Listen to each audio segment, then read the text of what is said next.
এখানে ইলিশ বাদে প্রায় ৩০ থেকে ৩৫ প্রজাতির মাছের শুটকি তৈরি হয়।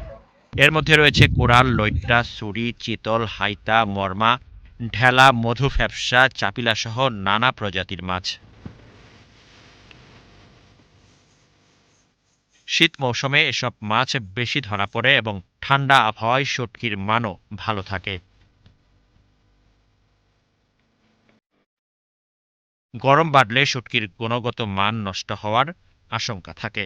মান ভেদে এখানকার শুটকি প্রতি কেজি ৬০০ টাকা থেকে শুরু করে ২,০০০ টাকা পর্যন্ত বিক্রি হয়।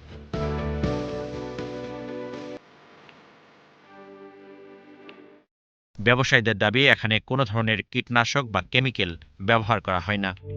সম্পূর্ণ প্রাকৃতিক উপায়ে রোদে শুকিয়ে পরিষ্কার পরিচ্ছন্ন পরিবেশে শুটকি তৈরি করা হয়। সে কারণেই মোকাম সহ দেশের বিভিন্ন অঞ্চলে এখানকার শুটকির চাহিদা বেশি।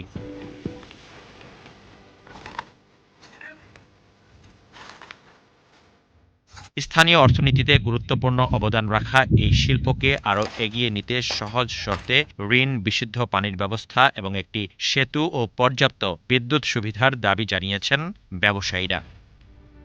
মৎস্য অধিদপ্তর সূত্রে জানা গেছে, সরকারিভাবে শুটকি পল্লীর তদারকি করা হচ্ছে।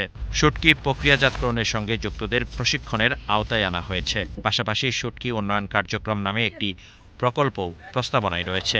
এই প্রকল্প বাস্তবায়িত হলে উৎপাদন ও মান নিয়ন্ত্রণ আরও জোরদার হবে এবং ভবিষ্যতে এখানকার শুটকির রপ্তানিরও সুযোগ তৈরি হবে বলে আশা করছেন সংশ্লিষ্টরা।